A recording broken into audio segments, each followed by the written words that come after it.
Ketua PKI Aidit dan Soekarno bahkan berjalan beriringan dalam melawan sikap anti-imperialisme.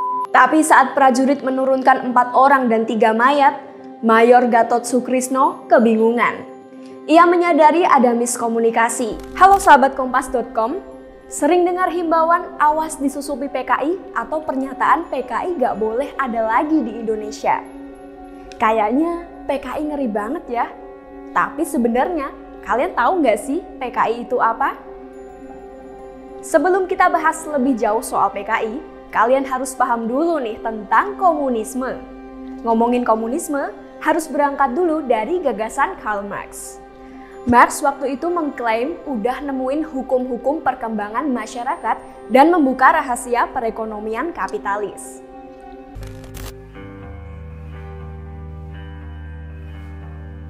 Jadi, komunisme ini nggak sama dengan Marxisme.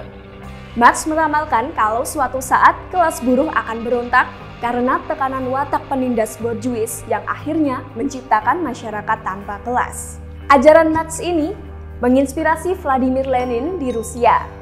Dia memodifikasi dan memadukan ramalan Marx sama gagasannya sendiri sampai akhirnya jadi pondasi ideologi Partai Komunis yang dipimpinnya. Komunisme jadi sebuah gerakan, kekuatan politik, dan ideologi partai-partai buruh di seluruh dunia. Mereka membayangkan tatanan masyarakat yang sejahtera, adil, dan makmur. Buat mereka, struktur kelas itu menjadi penghalang kesejahteraan. Sayangnya, Lenin gak sabar nunggu kapitalisme tumbang dengan sendirinya dan mewujudkan ramalan Marx lewat Revolusi Oktober 1917. Lenin menghapus kepemilikan pribadi atas semua bank. Terus, dia juga memusnahkan kelas bangsawan, membagikan tanah ke para petani, dan mematahkan dominasi institusi negara. Nah, Partai Komunis Indonesia atau PKI ini jadi bagian dari jejaring ideologi internasional yang dibentuk sama Lenin.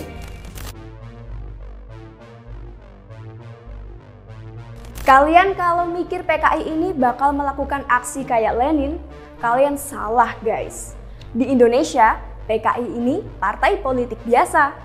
Kader-kadernya banyak menduduki kursi dewan dan pejabat. Bahkan jumlah anggota PKI mencapai 3,5 juta. Banyak yang menuding PKI ini anti Pancasila, tapi tudingan ini dibantah sama pemimpinnya.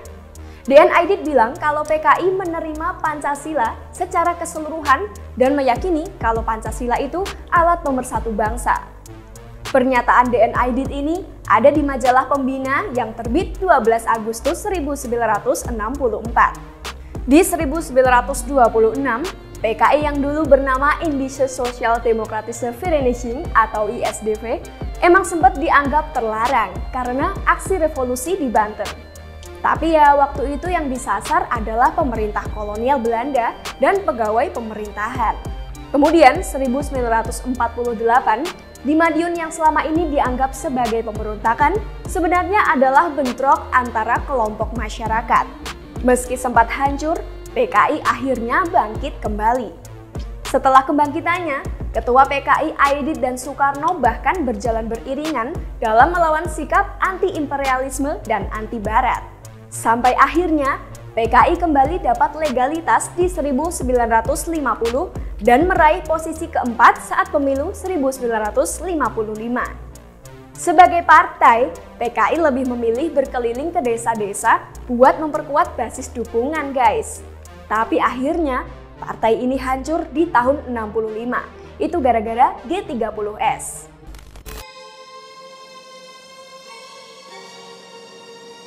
Selama ini kan kita tahu gerakan G30S PKI ini lewat film dan sejarah di sekolah. Tapi kalian tahu gak sih cerita sebenarnya gerakan ini tuh gimana? Jadi ceritanya gini guys. Kalau menurut pengakuan pelaku, yaitu Letkol Untung yang diambil dari buku G30S, fakta atau rekayasa, PKI awalnya dapat info kalau ada sekelompok jenderal atau yang mereka sebut Dewan Jenderal bakal mengkudeta Presiden Soekarno. Nah, isu ini juga berkembang di lingkungan TNI. Tapi Panglima TNI AD Ahmad waktu itu membantah keberadaan Dewan Jenderal ini. Cuma tetap aja ada kelompok TNI yang yakin bahwa Dewan Jenderal bener ada. Salah satunya pasukan Cakrabirawa atau yang sekarang disebut Pas Pampres. PKI dan beberapa anggota TNI akhirnya mutusin buat nangkep Dewan Jenderal. Tujuan awalnya buat dibawa ke hadapan Presiden Soekarno. Letkol Untung saat itu jadi pemimpin kudeta bersama Ketua PKI DN Aidit. Tapi saat kudeta mau dilaksanakan, ternyata persiapannya kurang. Di hari pelaksanaan, Untung membagi eksekutor ke dalam 3 satuan tugas. Satgas Pasopati dari Resimen Cakrabirawa bertugas buat nangkep 7 jenderal. Lalu Satgas Bima Sakti dari Batalion Brawijaya bertugas buat mengamankan ibu kota dan menguasai kantor RRI Pusat. Terakhir Satgas Pringgodani bertugas jaga wilayah di sekeliling lubang buaya. Setelah selesai, semua satuan tugas pun melakukan tugasnya. Tapi ternyata ada miskom. Sersan Kepala Bungkus yang saat itu dapat tugas buat menculik Legend Ahmad Yani, yakin kalau perintah yang ia dapat itu sasaran ditangkap dalam kondisi hidup atau mati. Padahal instruksinya itu cuma nyulik. Sesampainya di rumah Ahmad Yani, Bungkus dan rekannya segera meminta Yani buat ikut dengan alasan akan dibawa ke presiden. Tapi Yani minta waktu buat mandi dan berganti pakaian. Bungkus dan rekannya menolak permintaan itu dan marah. Sampai akhirnya salah satu prajurit melepaskan tembakan dan membunuh Yani.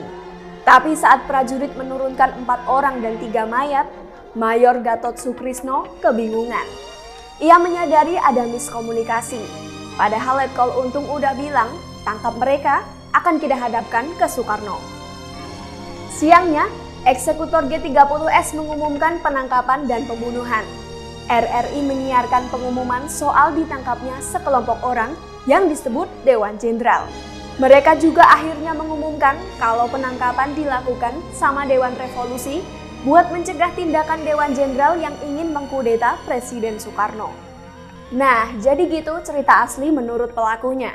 Menurut kamu, kenapa bisa ada miskom ini? Coba komen ya.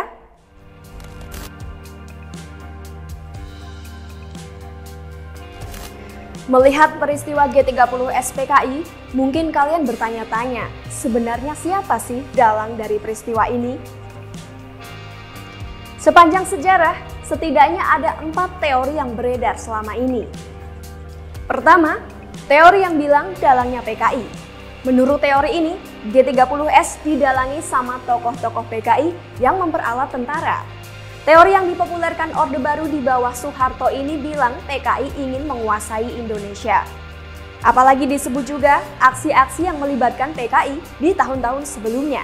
Kedua, teori yang bilang G30S dibuat oleh Soekarno. Teori ini bermula dari asumsi Soekarno yang ingin melenyapkan kekuatan perwira tinggi Angkatan Darat yang tidak mendukungnya. Tapi teori ini juga lagi-lagi kayaknya kurang pas, karena tidak pernah terbukti keterlibatan Soekarno.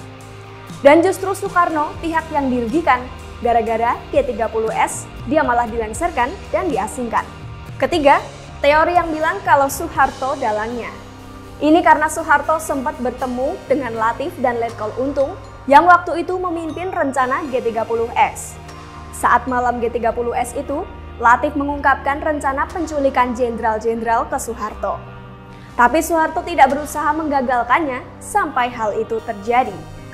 Tapi ya, mayoritas masyarakat Indonesia sih termakan propaganda Orde Baru yang bilang kalau dalangnya PKI. Tapi apakah benar PKI dalangnya? Nah, ada teori terakhir yang menyebut CIA adalah dalang G30S PKI. Benar gak ya? Salah satu negara yang jadi sasaran permainan CIA adalah Indonesia. Ini karena Soekarno cenderung memihak komunisme. Gak cuma tentara, masyarakat ikut termakan narasi ini juga menghabisi tetangganya sendiri.